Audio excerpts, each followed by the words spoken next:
জগন্নাথ বিশ্ববিদ্যালয়ের ছাত্র সংসদ নির্বাচনে শিবির সমর্থিত প্যানেলের ভূমিধ্বস বিজয় হয়েছে। আলহামদুলিল্লাহ। ছাত্রদল সমর্থিত প্যানেলের ভিপি ক্যান্ডিডেট ফাইট দিছে, তাও শেষ রক্ষা হয় নাই। যদিও ছাত্রদল প্যানেলের ভিপি ক্যান্ডিডেট কিন্তু গণ অধিকার পরিষদের, ছাত্রদল করা ছাত্র না।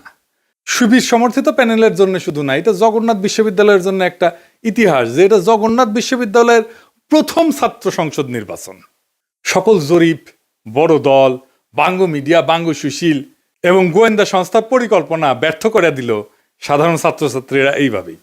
পুরনো আচার ব্যবহার দেখে এই সাধারণ ছাত্রছাত্রীরা তারা ছাত্রলীগের চাইতে কিংবা ছাত্র দলের চাইতে কিংবা অপরাপর সংগঠনগুলির চাইতে তাদেরকে ভালো মনে করেছে, ভোট দিয়েছে। আগামী 1 মাসের মধ্যেই যদি এই সমস্ত ক্যাম্পাসে আবার ভোট হয়, আমি আপনাকে লিখে দিচ্ছি ছাত্র শিবির পাশ করবে না।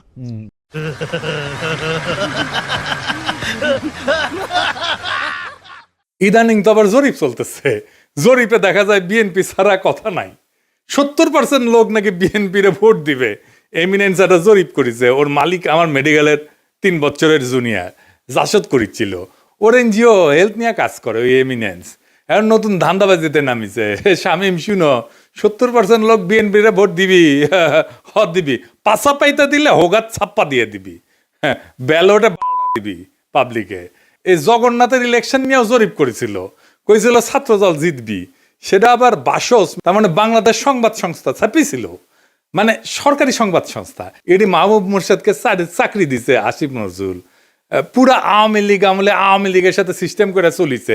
মাঝে মাঝে কুরকুরে নিয়ে উঠলে আমার নিয়ে স্ট্যাটাস মারতো। এটা আছে না, সুশীল গেরে একটা কুরকুরে নিয়ে আছে, পিনাকিরে নিয়ে স্ট্যাটাস মারে, আসলে আওয়ামী লীগ। কিন্তু মাঝে মাঝে আবার ভাব দেখায় আমি আওয়ামী লীগ না।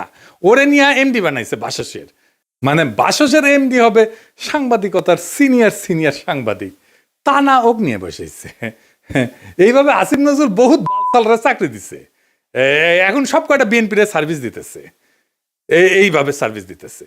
এরা জানে বিএনপি ক্ষমতা না আসতে পারলে হোগাত লাতি দিয়ে খেতাবে, তাই হোগা দিয়া পাহাড় ঠেলিচ্ছে। যেটি লাতি খাবি সেটা দিয়ে পাহাড় ঠেলিচ্ছে। এইগুলা এভাবে পুরা প্রফেসর ইউনূসের প্রশাসন বিএনপির জন্য খাটিচ্ছে, অভিনব উপায়ে খাটিচ্ছেন। এটা কথা কয়েনি প্রফেসর ইউনূসের প্রশাসন, উপদেষ্টা মণ্ডলী শুনেন, মন দিয়ে শুনেন।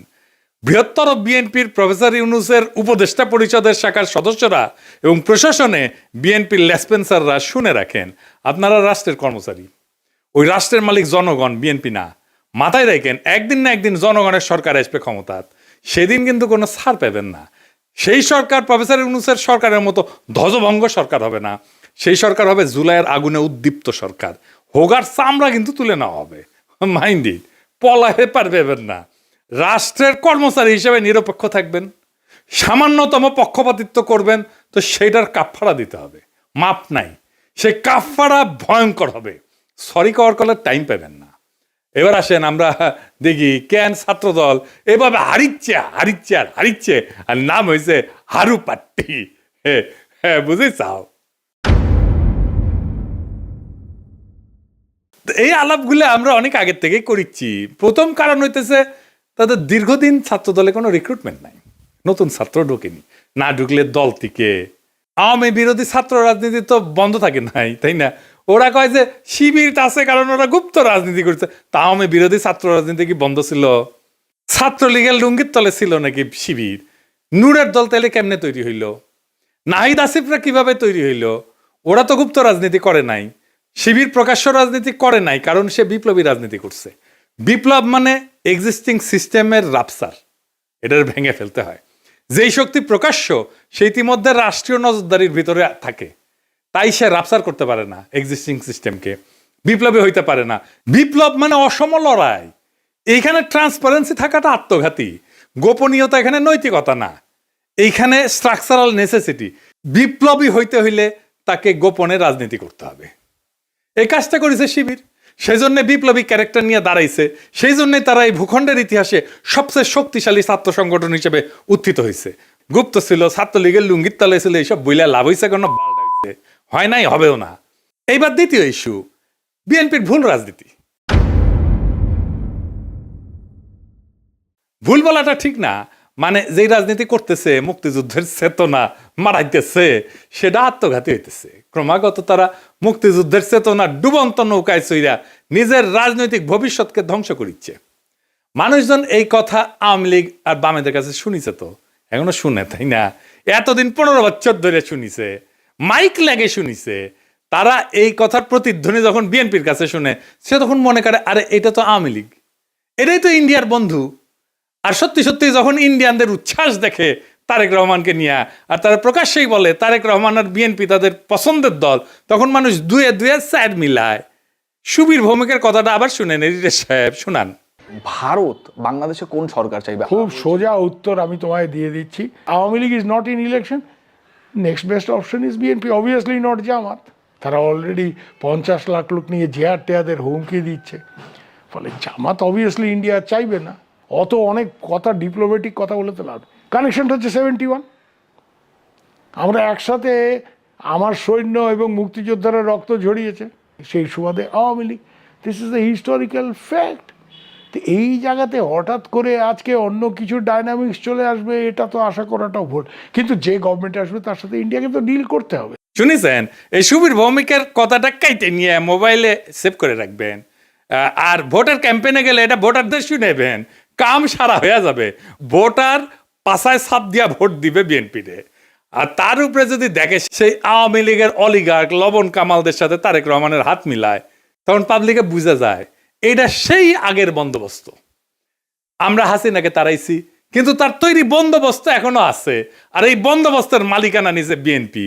আওয়ামী লীগের এই বন্দোবস্ত, এই শক্তি বিএনপিকে আশ্রয় করে আবার শক্তি নিয়ে ফিরে আসতেছে, যেন আপা চট করে ঢুকে যাইতে পারে।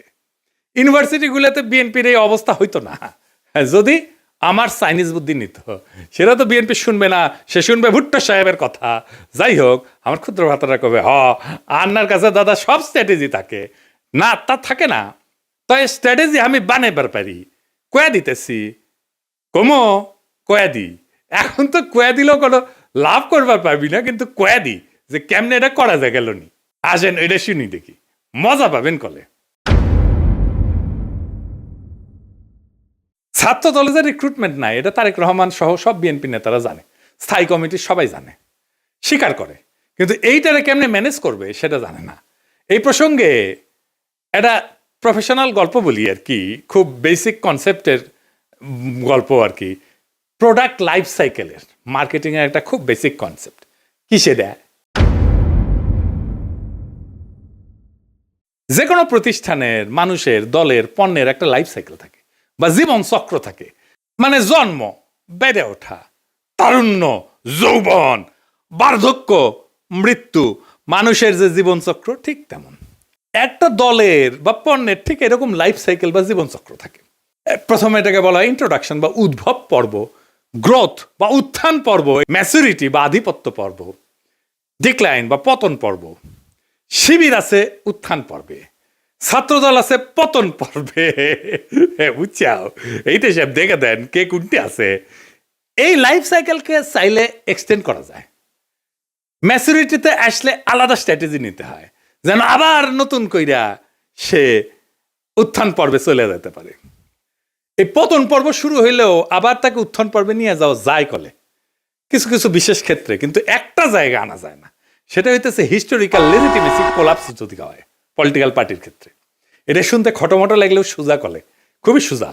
মানে আমি যা বইলা আমার বৈধতা আনিছি তার উল্টা কাজ করলে লেজিটিমেসি কোলাপস হয়। এইটা ছাত্রদল আর বিএনপি দুইটারই হয়েছে।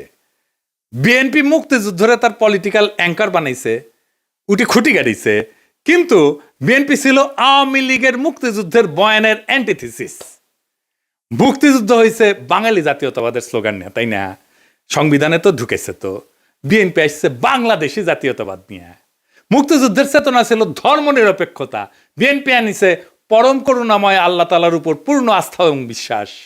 আওয়ামী মুক্তিযুদ্ধের লক্ষ্য ছিল সমাজতন্ত্র, বিএনপি কইছে না না, সমাজতন্ত্র মানে যদি হয় অর্থনৈতিক এবং সামাজিক ন্যায় বিচার, তাইলে ঠিক আছে, অন্য সমাজতন্ত্র আমি মানি না।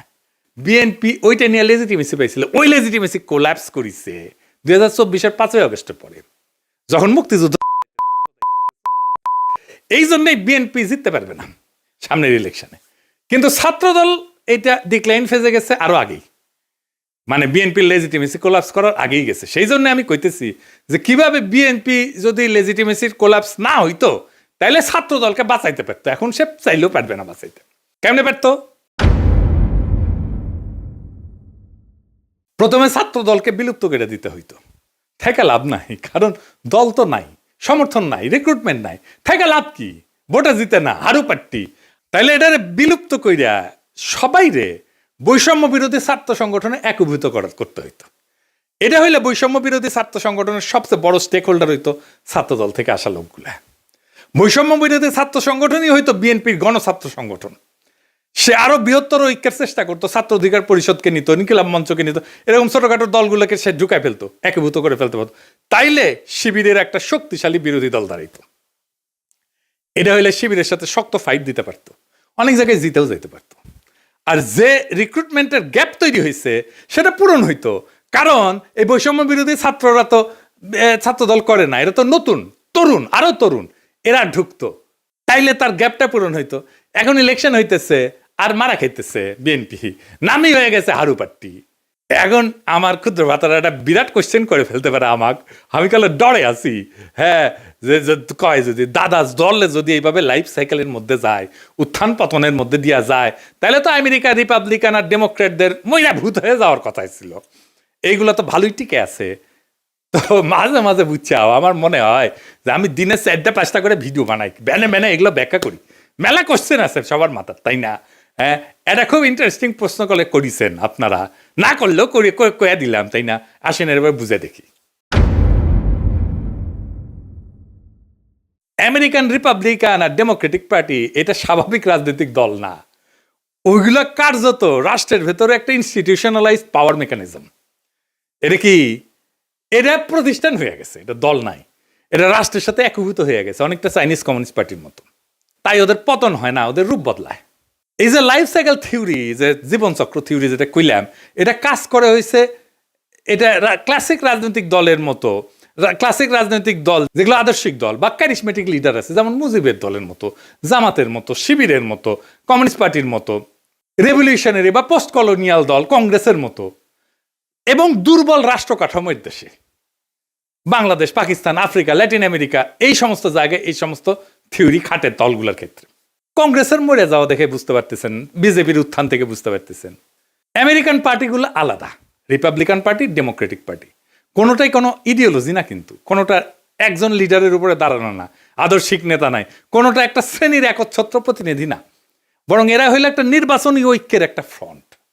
এবং এরা কখনো পতন হয় না কয়েকটা কারণে, আমি এটা করে বলি। 1 নম্বর হইতেছে 2 পার্টি সিস্টেম, এখানে 3 নাম্বার পার্টি এসে ক্ষমতার অংশ হওয়া এক্সট্রিমলি ডিফিকাল্ট। সেই জন্য এই 2 পার্টির বাইরে আসলে কেউ যাইতে চায় না, রিস্ক নেয় না।